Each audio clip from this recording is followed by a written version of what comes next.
You are listening to True Crime Twins, a true crime podcast hosted by Chloe and Melina Canter. True Crime Twins is produced by Crawlspace Media.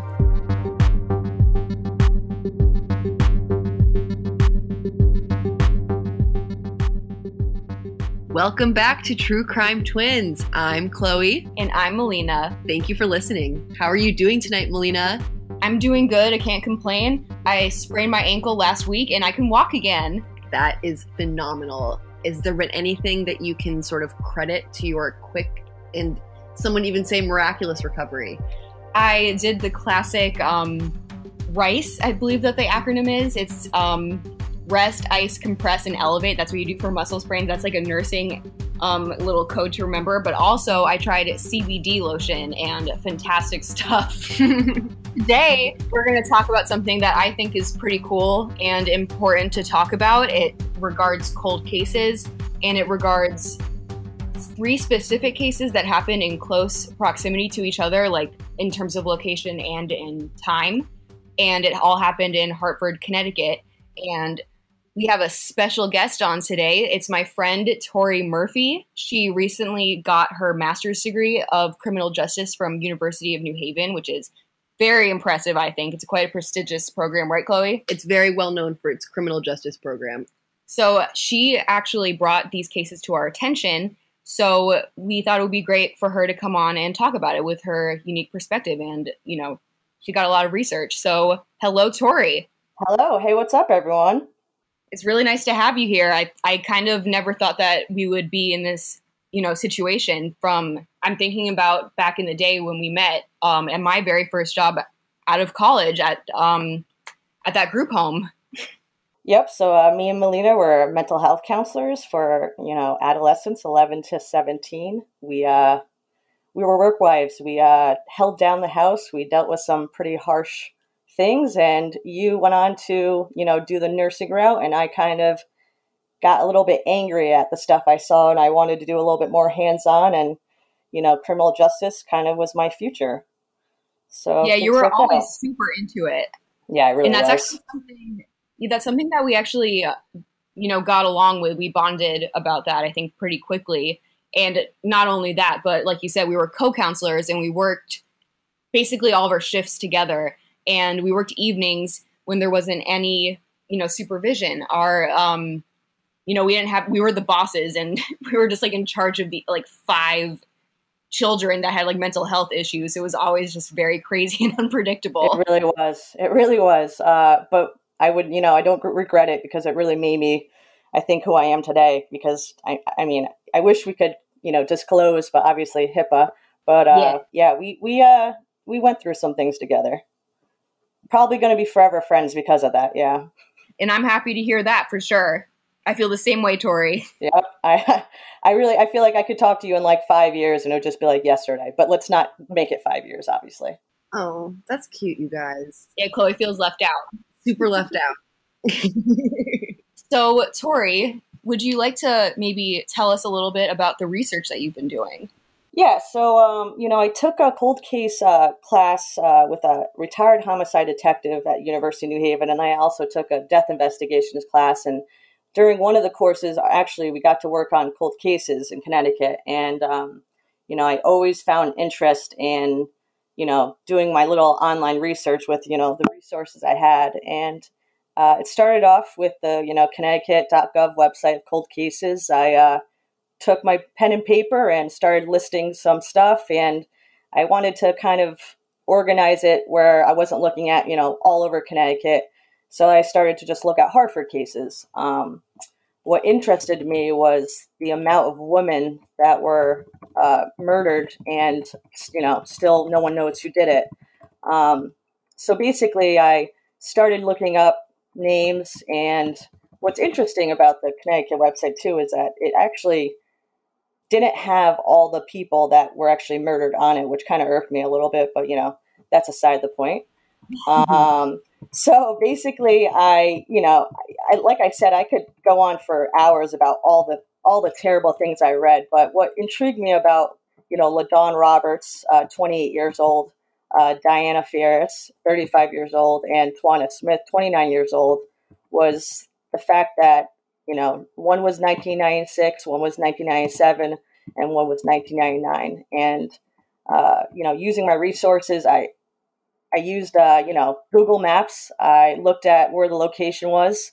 Unfortunately, I couldn't really look at a Hartford map. I actually wanted to kind of blow up a map of Hartford and kind of like red dot where all these were located. But I realized that they're all within 3 minutes from each other, which was very shocking, upsetting. And then I learned about, the rumors of them being prostitutes. And what irked me about that was, the fact that, so basically Hartford has a huge history with prostitutes.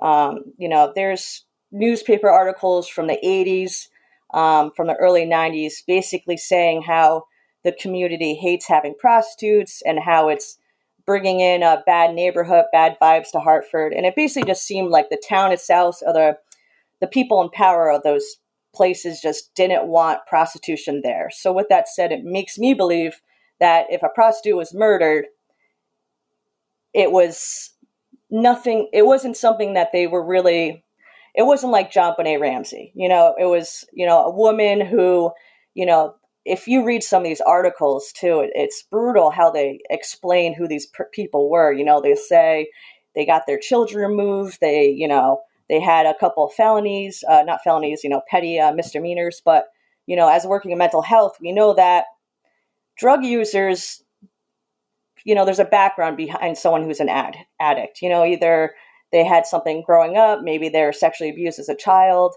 maybe they have a mental health illness. So basically, it irked me that they were making these victims bad people for, perhaps just having the wrong path and getting caught up in the wrong situation. But none of them were like bad people. But yeah, so I just want to give a little background about Hartford because prostitution was so relevant and all over the place. It was just, I just don't think that the police had enough time and focus to really look for who was doing that. And, the family sometimes would chime in, but it just seemed like, it was a impoverished place. It was a poor minority community. So anyone that has a background and, our past history of Connecticut knows that, the 80s and the early 90s, things were not as great as they are scientifically advanced with DNA and whatnot we have today. So basically I just wanted to, when I go through this, I'm not trying to make any cop who worked that time feel like they weren't doing their job because, it's always good to understand the situation around that. And, there was a huge drug epidemic. So people just wanted to be hard on crime. So I'm going to start going into case number one. We're going to start talking about LaDawn Roberts. She was 28 years old at the time. She was found murdered on June 20th, 1999. And she was found at 272 Garden Street. And that's going to be an important street to go over when I go through another case. She was also 5 months pregnant. And, as someone who's never had a kid, I kind of go back in maybe Chloe, you could help me out here. At 5 months pregnant, you're pretty visible as a pregnant woman, correct? It depends on the woman. There's some factors that make someone more likely to be bigger or to show more. If it's your first baby, you're more likely to be small. Okay. I got away with hiding it probably until 5 months. That's when I could no longer conceal it with clothing. She was like skinny the day she gave birth. Stop. You're one of those. Yeah. So she was 5 months pregnant. I just wanted to ask because I kind of thought to myself, I wonder if it was to the point where whoever murdered her knew that originally and kind of targeted her because of that, or if it was like, oh, I didn't know. But all three women, I mean, you guys seen the pictures from the cold case card set that they're all pretty slim women. So it's not like, you wouldn't know if they were pregnant. But her body was found badly beaten, found on the porch of an abandoned house. And at the time, abandoned houses, which they considered drug dens at the time, were really all over the place around this neighborhood. But the body was found at 7:30 a.m. The anonymous caller called in, which till this day, the anonymous caller has never showed themselves, which, is unfortunate. And hopefully they'll hear this and maybe feel a little bit more comfortable talking about it. But, at that time, who knows what retaliation or fear that person felt. But the cause of death was a blow to the head. And like I said, it said she was a prostitute. The autopsy revealed that her skull was crushed, jaw broken, and she had cuts on her neck and chest. She actually was one of the cases where her mother, till this day, is really eager to find out, who murdered her daughter, which I think is great. I think she was ruthless to the police department, but sometimes you have to be. So that's going to take us to Diana Ferris. She was found dead on 477 Garden Street. So we're going from 272 Garden Street to 477 Garden Street, and we're looking at a difference in 3 years. And as we know, people who, could be serial killers, it could be, 3 years between their next killing, a month between their next killing. But what I found interesting about these two is not only did they live that close, she was also 5 months pregnant. Whoa. Yeah. So, that kind of stood out for me because it's one thing that, they're both 5 months, but they live so close to each other that, if someone was someone who knew Hartford and knew the area, Garden Street was known for, sex work, drug users, and it was a great place to find someone to target and murder, unfortunately. But she was also alleged to be a drug user. Now, her death was a little bit different in a sense that she was strangled by a telephone cord. The telephone cord was left at the scene, and there was also a pillowcase on top of her head, which is kind of odd because, if you already strangled someone, why put a pillowcase over her head? So maybe it was kind of one of those things where sometimes if people kill someone that they know, they like to cover them because they feel guilty afterwards. That's why I learned, in my courses. I don't know if that's the real truth, but I don't know if there's any identity. What is that channel called? The ID channel, Investigation Discovery. Her brother-in-law is actually a huge guy on that show, William Phelps. If you guys want to Google him, you'll probably know who he is, but he's a journalist. He's written multiple books, and I was very interested to find out, like, this guy that I watched on TV all the time was actually kind of related to this woman, and that's actually why he went into, want to, research serial killers and whatnot. So unfortunately, those two cases, still, they do not know who could have been connected to it. And we're going to go to our next case, Tawana Smith. Now, this is a year after LaDawn. This is 1997. She was 29 years old. This body was found October 20th, 1997 at 20 Ashley Street. Now, I had a thought where I was like, man, I wonder if she lived close to them. So once again, I used, Google Maps, put in Ashley Street, and it says 5 minutes away. So, I wouldn't even be surprised if these women knew each other. But once again, she was rumored to be a convicted prostitute. And I say rumored because my research led me to the Hartford Courant actually apologizing later, I think in the 2000s, for basically calling a bunch of women prostitutes who were murdered, and their family must have reached out, and they did retract a bunch of statements. So I always wonder, if these girls or women were drug addicts who were just in an area where prostitutes were, or if they actually were prostitutes. But just like LaDawn, it's hard to say, but just like LaDawn, she also had stab wounds on her neck and chest. And I think she also, well, this is weird because they say that she may have been sexually assaulted, which irks me because I don't know if they even did a rape kit, because if you're an alleged prostitute, why would someone even test you, because they're thinking, oh, who knows? So she was found on the base of a stairwell at a boarded abandoned house. Like I said, these abandoned houses were, all over the place at this time. And they called it a drug den. And she had stab wounds on her hands, so they think that she was fighting for her life. These three, for some reason, really, really just made me feel like there might be something going on bigger to this.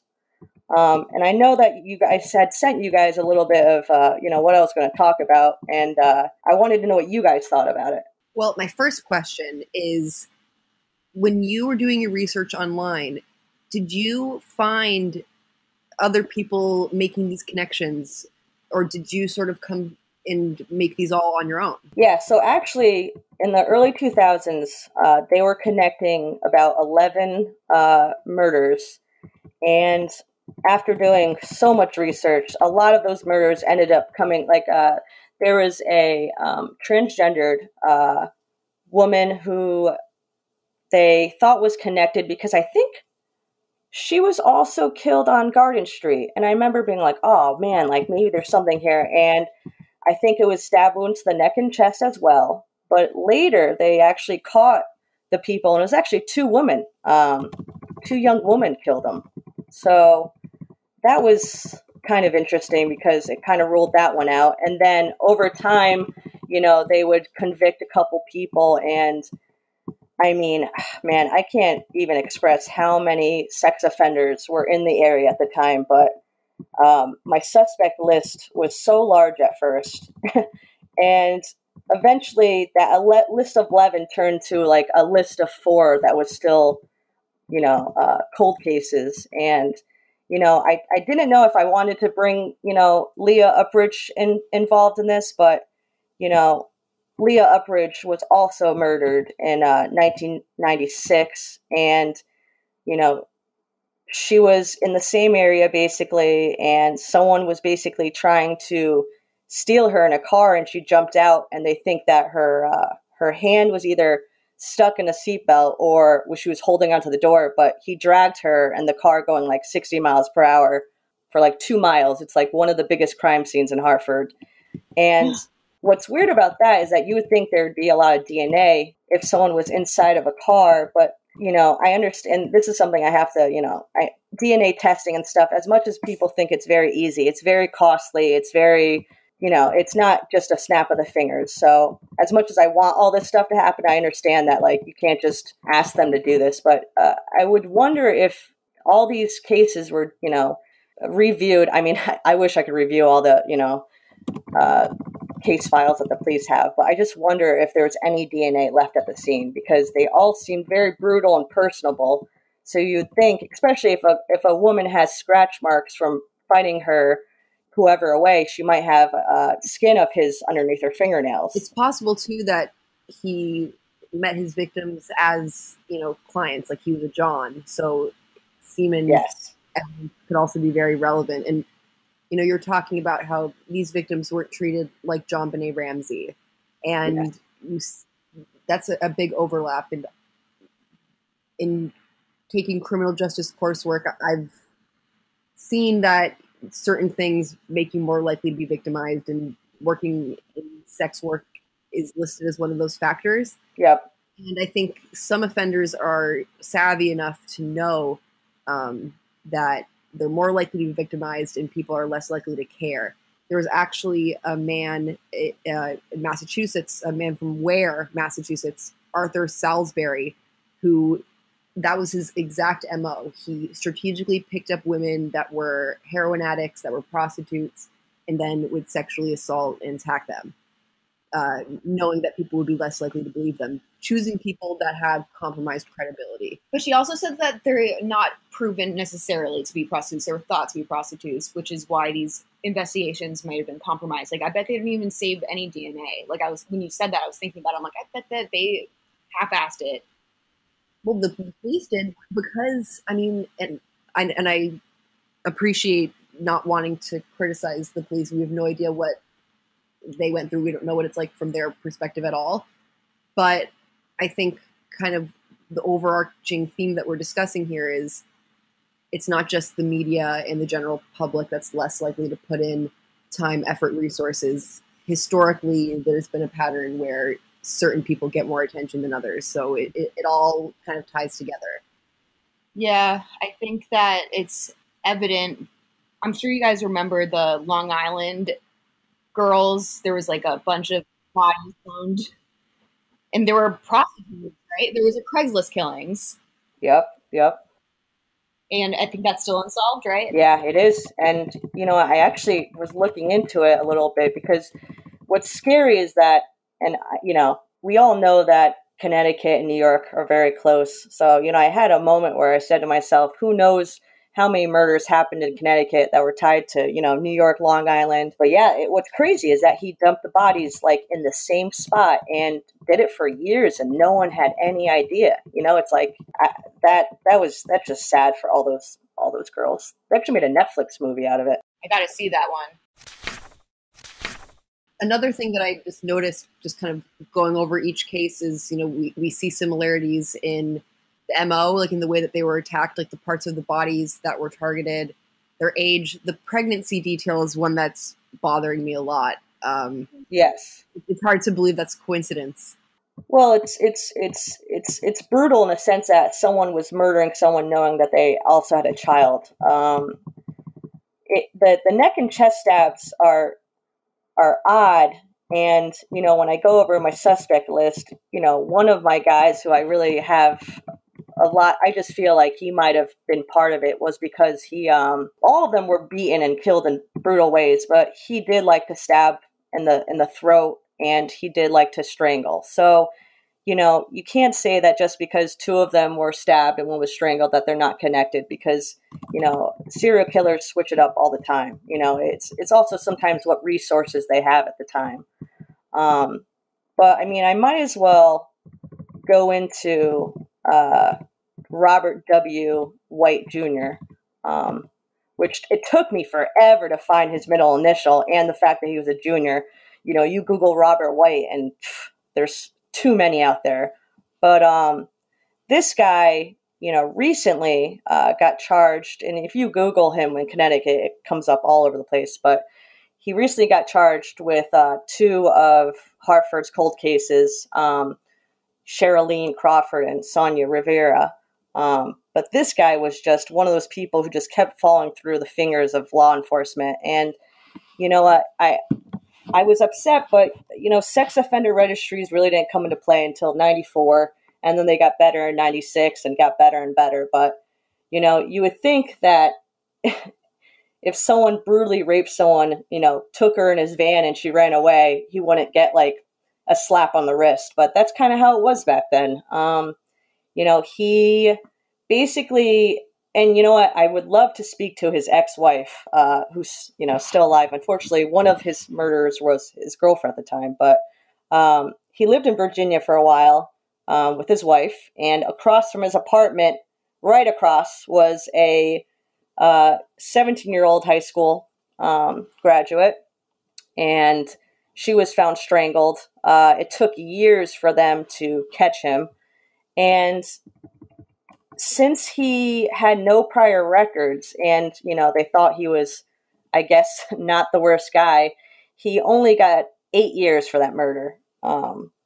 So he got released. Oh, he got released in 1989.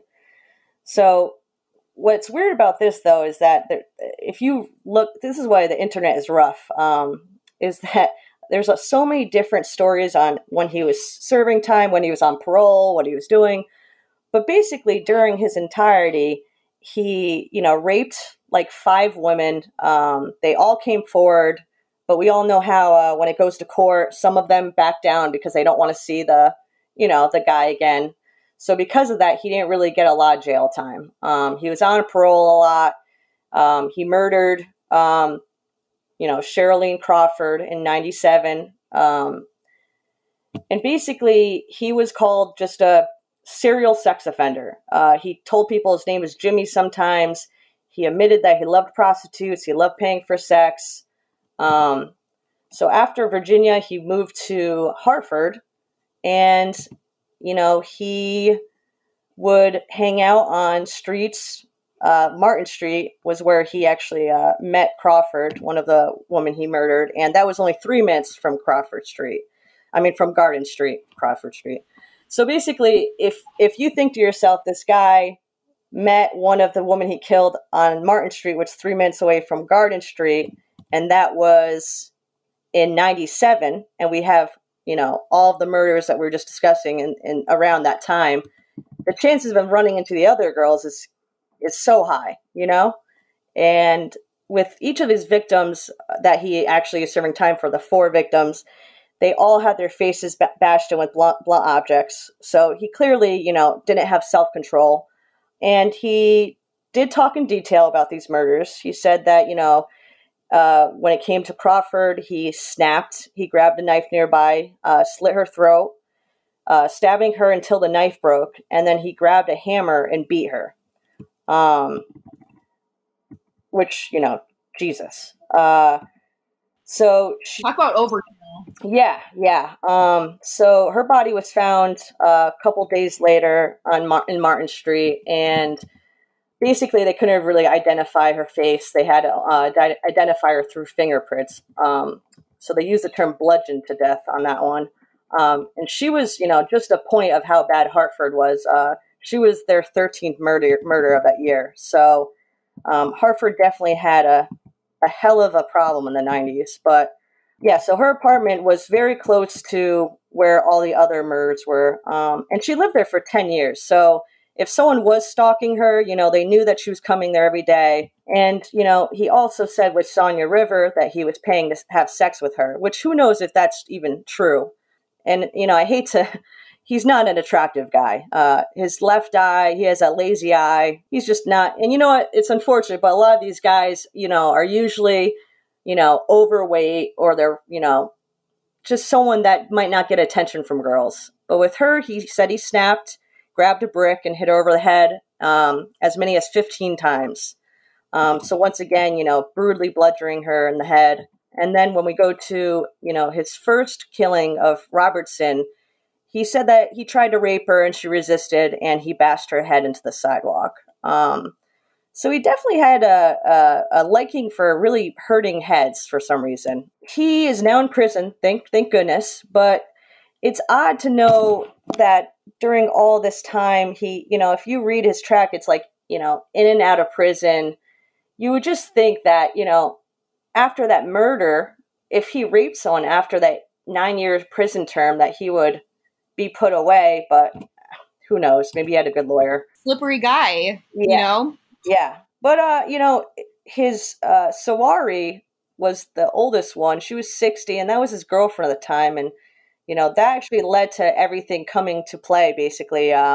He choked her and cut her and stabbed her neck with a knife, which, once again, here's him using the knife to stab a neck after argument. And basically, it led him to getting charged. And for whatever reason, police were pressing him, and he admitted to another murder, and then it came to 4 murders. And I actually thought about finding out where he is and writing him a letter, because he seems like one of those people who would maybe confess to more murders at this point, because he's serving 300 years. So it's like, at this point, what do you have to lose? But I just think if he got away so sly, and he obviously liked women who could be around the area, prostitution or not, it just seems like it was easy prey. And, he wasn't scared. He wasn't hiding the bodies. Some of these serial killers will take the body, drive miles away, and throw them, on the side of a highway. He was just leaving them there. So, if you get away with 1 murder, you get away with 2 murders. I'm always someone who believes if you killed 4 people, I won't be shocked if you killed 8 people. You know what I mean? It's just like, but yeah, it's something about this guy that makes me think if DNA was set up, and, I just feel like the chances of him being perhaps the perpetrator is just totally high. I agree with you. The overkill aspect of all of these cases, the ones that are unsolved and the ones that are officially linked with him, it sounds very, very similar. It sounds like a very angry perpetrator. I would love to know who hurt him, what happened to him, to make him the person that he was. But I guess that's like a conversation for a different time. We're talking about, the people he hurt, not him. No, poor him going on for me. But I definitely, when you were talking about it, I had this sort of visceral response that made me feel like that he could be responsible for the first 3 women that you talked about. But obviously, that doesn't mean anything like a court of law. It's like my intuition says yes, but you obviously brought up so many good points and connections. So I definitely think that he is a very good suspect for those murders. What's terrible, though, is the more I searched, the more I found so many sex offenders in the area. that, maybe had murdered one woman around the time or sexually assaulted another. And, that had led me to the unfortunate circumstances of the former Hartford police officer Julio J. Camacho. So this guy was an officer from 1988 to 1998, which is right around the time that all these murders we're looking at happened. He was 5'4", and I gotta say that because the things he did to these girls, you laugh because you think to yourself, a 5'4", and I hate to be a little bit of an asshole, but you get pissed off that these guys take advantage of these women. And anyways, this guy really gets me mad. But basically, I don't know if you guys ever watched that docuseries. I think Showtime put it out, Murder by the Bayou. No, I don't think I have.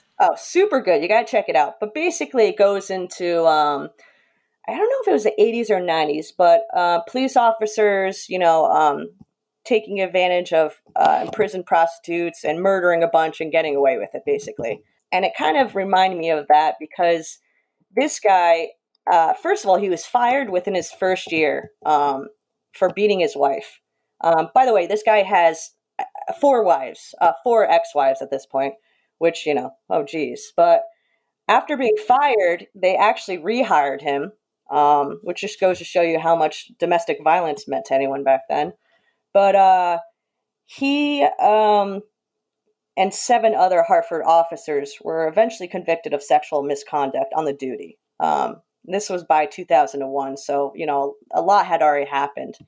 But his girlfriend at the time, which was 96, and his daughter, which all right, I'll go into that in a second. Anyways, they went missing, and basically, after undercover cops were looking into this guy, and I don't know what they call them. They're like basically an investigative team that were just going into sexual misconduct in Hartford. They went to his house, got a search warrant, and they didn't really connect him with the girlfriend missing and the daughter missing.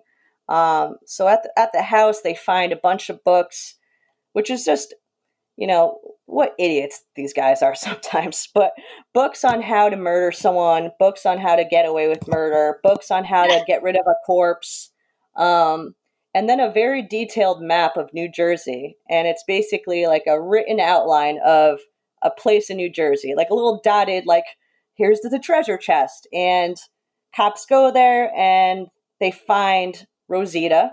Well, actually, at the time, she was just, I think, a corpse. A torso, not the full body. And it took 2 years for them to find out, which, people were arguing in a lot of articles I was reading that, why did it take this long? But, sometimes when cops are involved in cases, it's rusty. But it took 2 years to identify her as Rosita. So once they found out that, they were like, okay, he has all these books in here. But, the problem with that is her body was in the water, so they couldn't really get factual evidence to, say it was definitely him. And unfortunately, the daughter, who was 4 at the time, is still missing. And he was excuse my language, but he was a dick in this situation because he started saying that, well, I don't know if she's even my daughter. You guys should paternity test her. He had a bunch of, like I said, he had 4 wives. He had a bunch of kids, a lot of child support payments. So him wanting to get rid of her isn't shocking. Terrible, but not shocking.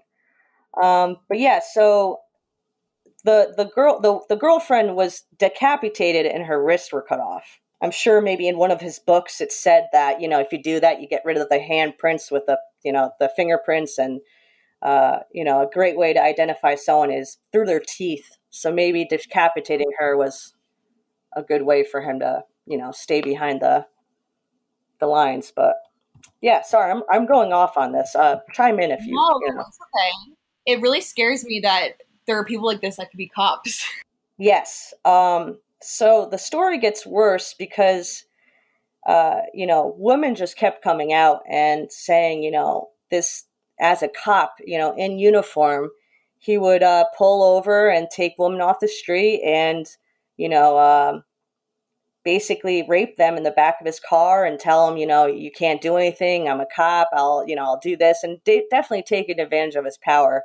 There was one case where he took a woman with her kid, and, the kid was like in the car, and he basically raped her outside the car. And, thank God for this woman, because she actually was one who came to court and, told her story.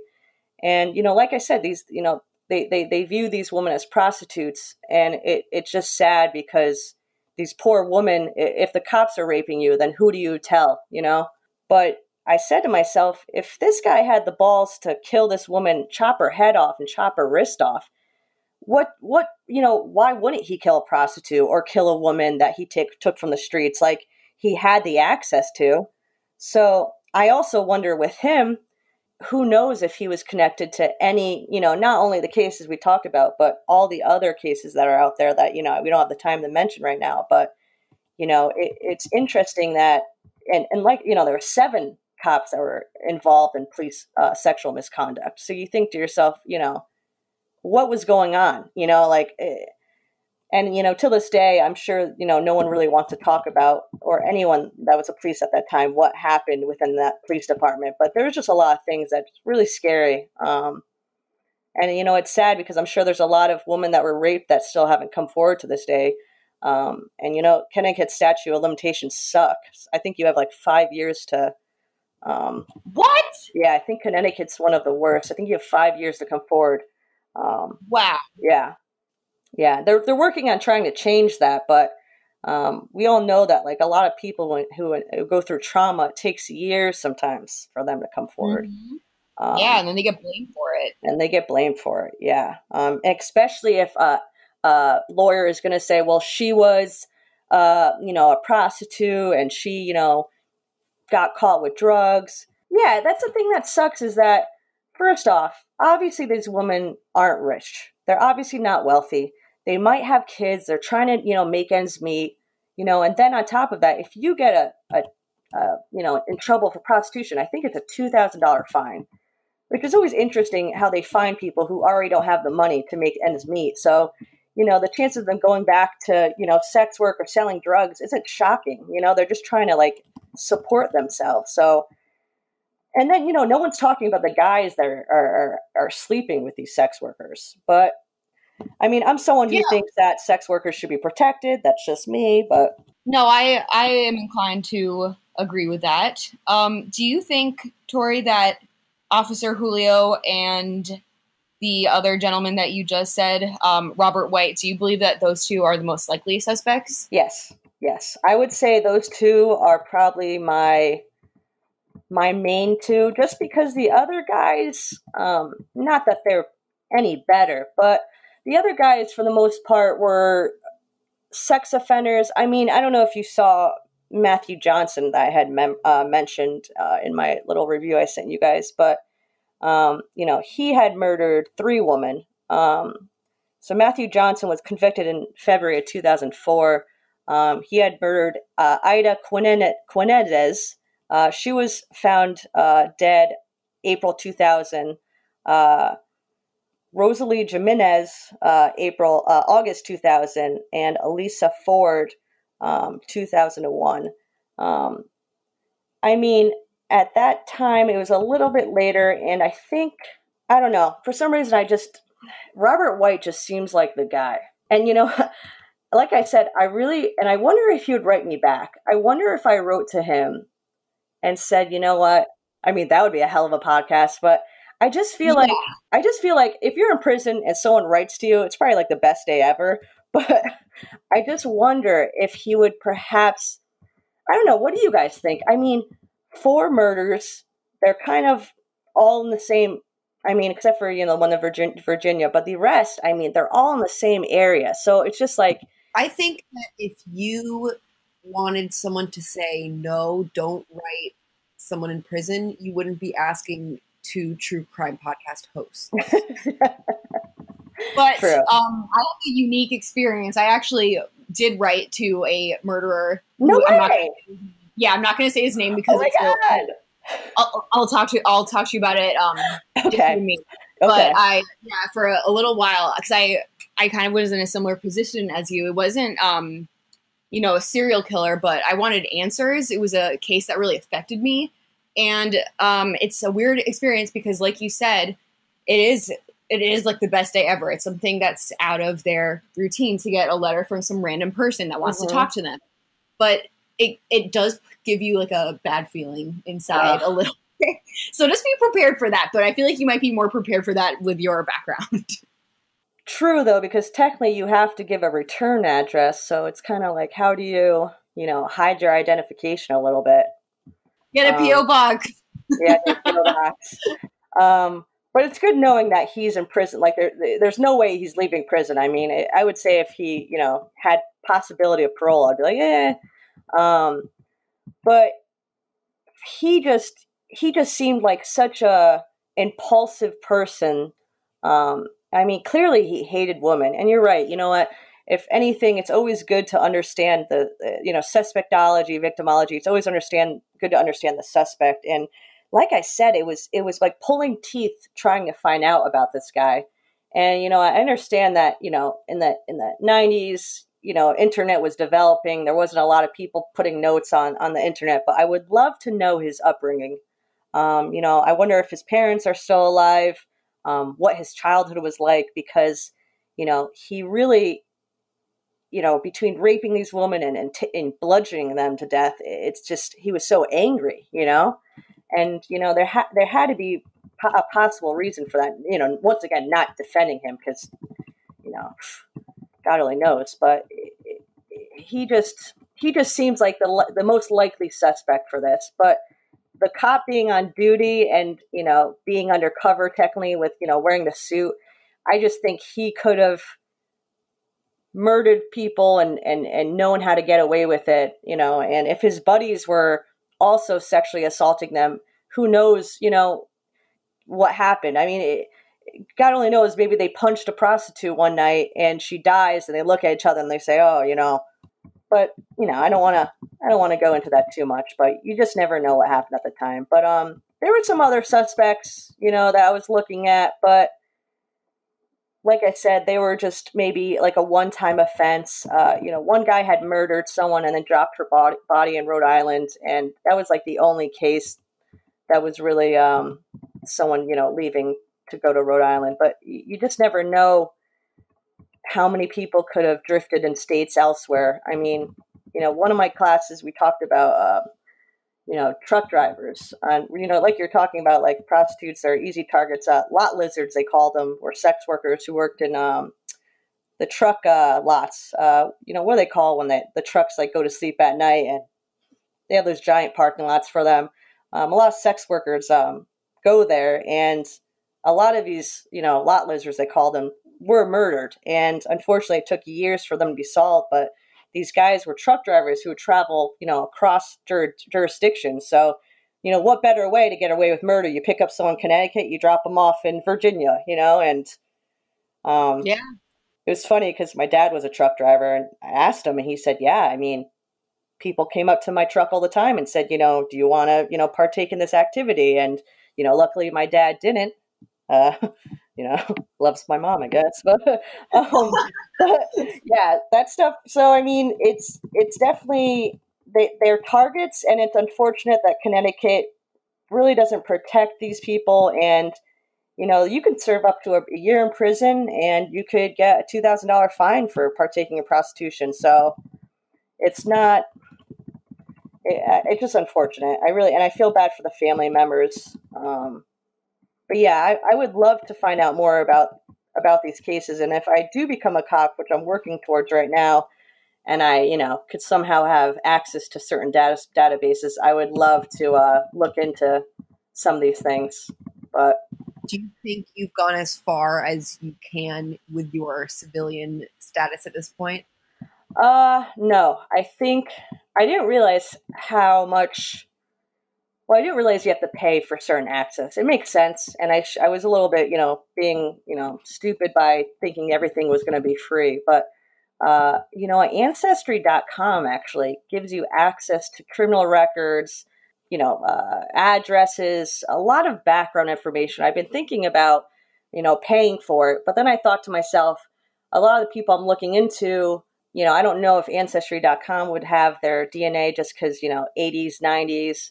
But, you know, getting access to the, you know, Hartford Current, you know, paying, you know, $8 a month gave me access to so much stuff. And, you know, then that's only access to one newspaper. So I'm sure I could find more stuff. And, you know, I really hope viewers listen to this and, you know, somehow someone thinks, oh, you know, I knew someone who might have known someone around that time, because women who live near each other, or especially pregnant women, they had to have friends. You know, they had to have people who knew, you know, people they hung out with. And, you know, what sucks about this time is that, you know, people probably didn't want to get people in trouble. I mean, if you are partaking in sex work, you don't want the police to know. You don't want your neighbors to know. Cold cases over time, people, you might divorce someone, you might, you know, fall out of friendships, you might just feel less guilty. And sometimes time is actually good because you're further from the crime and you feel maybe better about talking about it. And that's sometimes all it takes is just one person to, you know, come forward after years and just give one little detail, and it could open up a whole case. Yeah. If anybody has any information, do they contact the Hartford Police Department? Yes. I would actually utilize also the Connecticut.gov. They have a bunch of people who are working cold cases too. I think there's a number, but yeah, definitely the Hartford PD and, you know, the cold case website that these women are on would be awesome. And, you know, anything could help. And you know what, if you were involved in, you know, sex work or drugs, like, well, I think us three are the most, you know, I understand, like, sociology was like the best degree ever. It just, you know, explained to me why people, you know, what happens and like why people might become drug addicts. And, you know, no one walks in these people's shoes. No one knows what they've been through. And, you know, a tough part about being a mental health counselor for me was to see the huge amount of sexual abuse that children went through, and to just know that a lot of these kids were going through such, you know, bad situations. And luckily they had parents that could afford to take them to a residential center and give them help. And you think about all the kids that didn't get that a chance, you know, and then, you know, they end up, you know, doing things because they don't know what else to do. So, you know, I don't want anyone to feel ashamed to come forward, because, you know what, you could be saving, you know, making a family have closure. And that's, you know, I feel so bad for these families. I do too. I know Chloe does too. She's nodding. Yes. It's a really important thing to kind of just put out there. If something like this has happened to you, you know, you can tell someone that you trust. You can kind of move forward in the situation, and like you said, maybe even help someone else in your situation as well. Well, we thank you, Tori, so much. Yeah, man. It was awesome being on here. I am so happy to talk about all the stuff I researched, and you guys are doing great. I love what you do, man. It's awesome. And I think it's great to bring attention to cold cases, missing people. I mean, if anyone has just researched missing people in cold cases, it's nonstop. I mean, I actually started looking at missing people cases, and it's so heartbreaking. Oh my God. But yeah, I mean, it's great what you guys do. Thank you for having me. It's been awesome. Yes, and thank you for all the work that you've done on these cases. Yep, we thank you for your time and your skills and your dedication. You are going to be awesome as a police officer. I just know it. People need people like you. Thank you so much.